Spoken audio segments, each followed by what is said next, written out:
This is a significant day for me, standing here at home, enveloped by memories that line these very walls. Elizabeth is with me, her face alight with pride and happiness. She moves through the rooms with an explorer's excitement, and her infectious energy is almost palpable. We are in the heart of my family's estate, the very place where my father's ambitions took shape and flourished. He poured his life into making this property extraordinary, and today it is valued at an astonishing $100 million.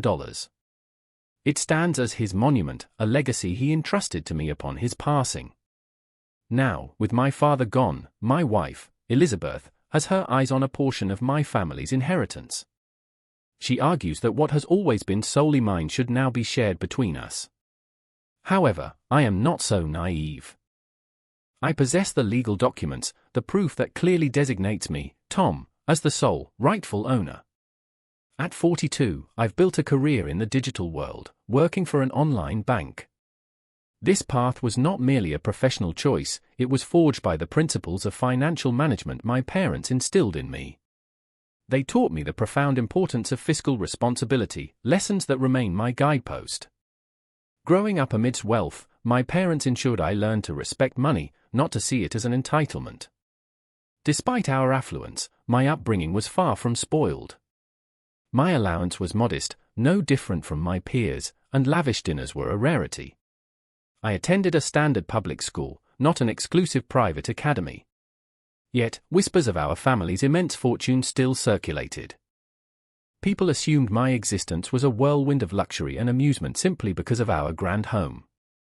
They would often remark how easy my life must be, imagining I had every new gadget and game, and frequently asked to visit. The reality was quite different, my life lacked the extravagance they imagined. I didn't own the latest toys or gaming systems, but the assumptions persisted. It often felt as though my friendships were conditional, based on my family's financial status. Being asked for money always made me deeply uncomfortable, as it seemed to undermine the very values my parents had worked so hard to teach me. I found myself in a difficult situation when I inadvertently broke a friend's gaming console. Lacking the funds to replace it at that moment made the situation incredibly tense. It was around this time that a classmate, Julie, inquired if I had told my parents about the accident.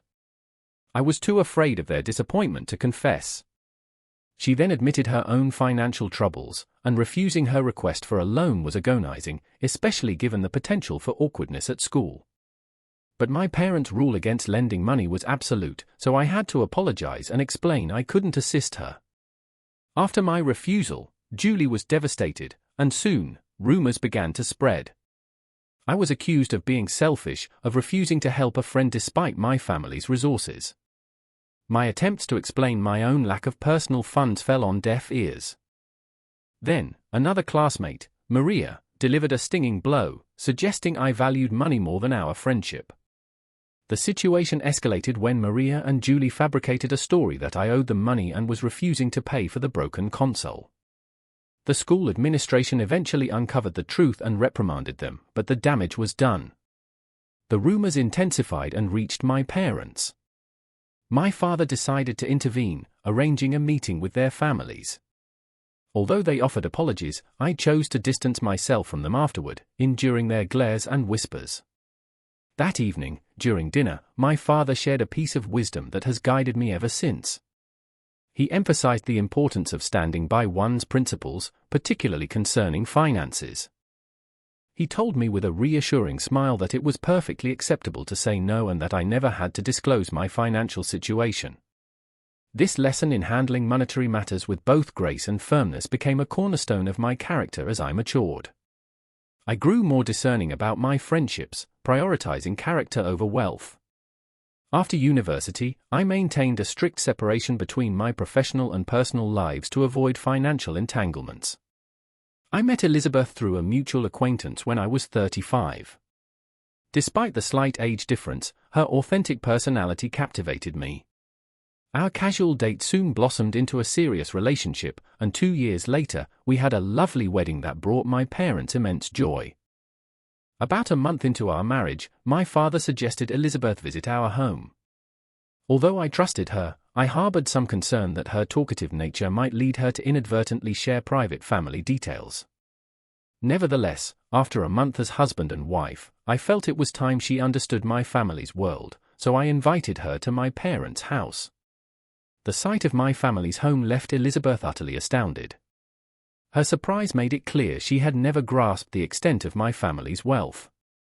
The visit was pleasant, but on our way back, she peppered me with incessant questions about our finances, making me uneasy since I was not privy to all the details myself. A few months later, my mother called with devastating news: my father was hospitalized. It was a profound shock, as I had been unaware of any health issues. Recalling his subdued demeanor during our last visit, I was flooded with worry and guilt. When my mother and I visited the hospital that Saturday, my father tried to maintain a brave face, but his sadness was evident. He apologized for being what he perceived as a burden, a testament to his gentle spirit. The doctors then delivered the crushing diagnosis: advanced pancreatic cancer, which had spread too far for surgical intervention. It felt like a physical blow. It was incomprehensible that someone as health-conscious as my father could be struck by such a cruel illness.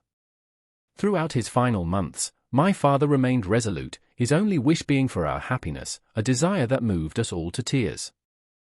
I wanted to cherish every possible moment with him, but hospital regulations restricted visitors to immediate family. He wished our home could be filled with friends and joyful memories, reminding us of the life he envisioned for us. I made a solemn promise to him that I would keep our home vibrant with life, even in his absence. Fulfilling that promise became my focus. I threw myself into renovating the family home, a project to occupy my mind during that painful period. Elizabeth, ever attentive, expressed concern over how much I was doing for my father, unaware of the complex estate matters I was also navigating in secret. When she inquired about my father's condition, I finally confided in her about the full extent of our ordeal. Her support was a comfort as I juggled work, hospital visits, and a storm of emotions.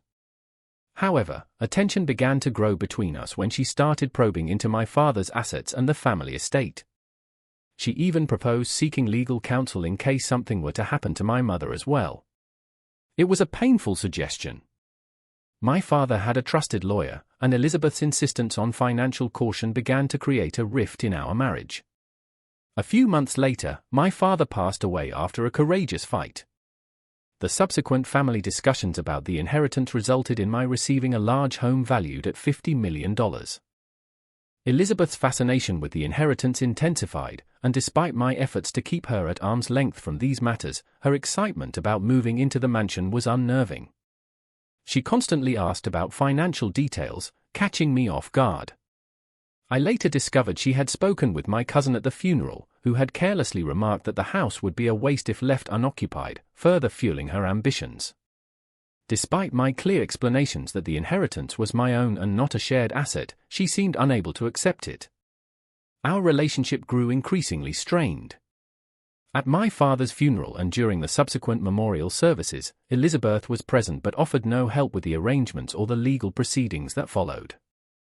As life began to find a new rhythm, she delivered a shocking ultimatum.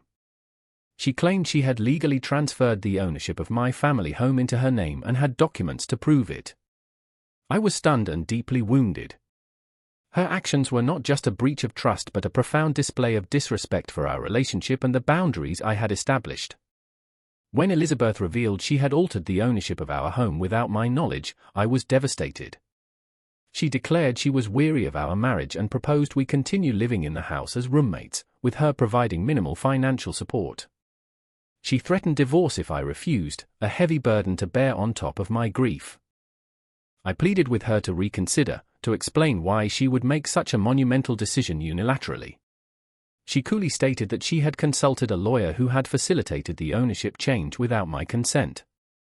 Our marriage had deteriorated to a point where divorce felt inevitable. I was heartbroken, feeling alienated from the home and life I had shared with her. It was incomprehensible how money could have so thoroughly corrupted the person I loved. The following day, Elizabeth demanded the keys, asserting that the house was now hers. Her attempt to enter the property was thwarted by security. It was then that I presented the authentic ownership documents, which unequivocally proved the house was mine, a legacy from my father. Seeing the real deed, Elizabeth was speechless. She had placed her trust in a man named Jerry, who had promised to handle the legal transfer. She had paid him $360,000 for his services, only to realize she had been the victim of an elaborate scam. She was frantic, repeatedly trying to call Jerry to no avail. Her fury at being deceived and swindled soon turned on me. She accused me of being wasteful with money and questioned my understanding of inheritance law. In a desperate reversal, Elizabeth tried to salvage our marriage, suggesting we give it another chance, but the trust between us was irrevocably shattered.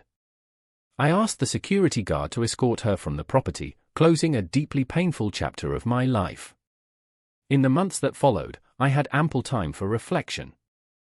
The ordeal crystallized the importance of trust and honesty in any relationship. Elizabeth's lies and betrayal taught me a harsh lesson about being vigilant and not allowing financial matters to cloud my judgment. During my father's first memorial service at our family temple, Elizabeth appeared unexpectedly. Our divorce had not been kind to her. She was jobless, facing financial hardship, and seemingly abandoned by those she had trusted.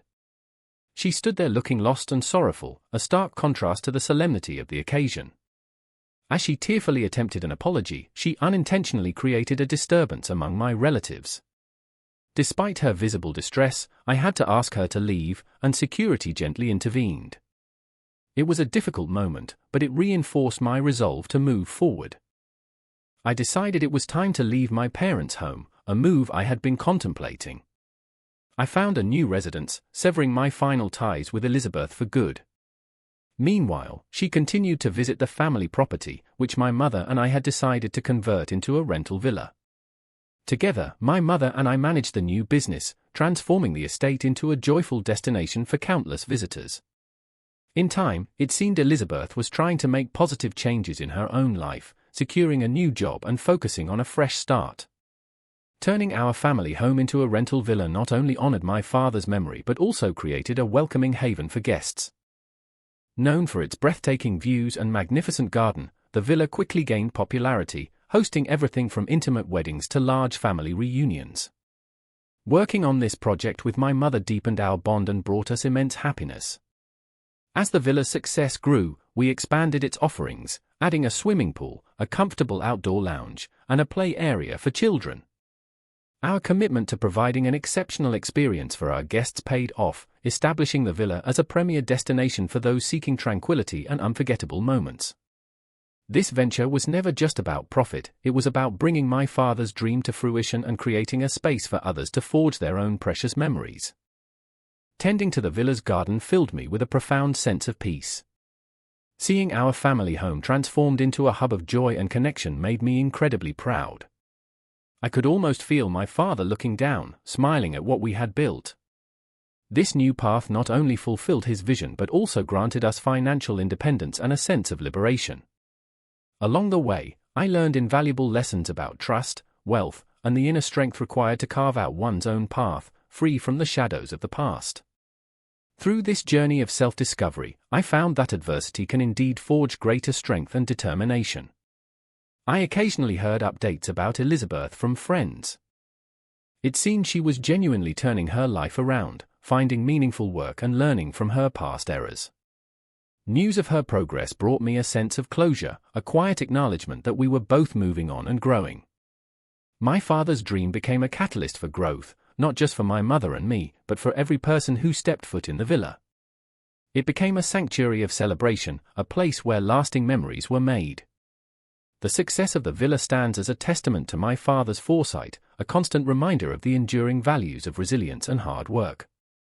We created more than just a business, we built a source of happiness and a living legacy, proving that with big dreams and dedicated effort, truly incredible things are possible.